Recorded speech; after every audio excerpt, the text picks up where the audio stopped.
গরু বা গবাদি প্রাণী মোটা তাজাকরণ একটি বায়োলজিক্যাল প্রক্রিয়া।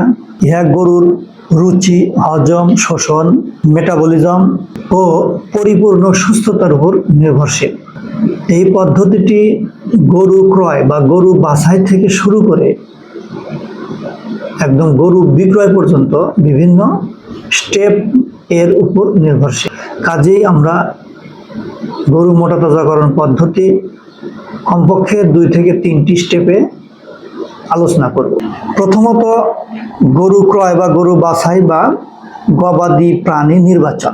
এরপর উন্নত বাসস্থান, খাদ্য ব্যবস্থাপনা, পানি ব্যবস্থাপনা এবং খাদ্যের পাশাপাশি খাদ্যের সাপ্লিমেন্ট, ফিড সাপ্লিমেন্টস বা ভিটামিন মিনারেল সাপ্লিমেন্টস প্রয়োগ, গবাদি প্রাণীকে কৃমিমুক্ত ও ভ্যাকসিনেশন প্রদান এবং গরু বাজারজাতকরণ।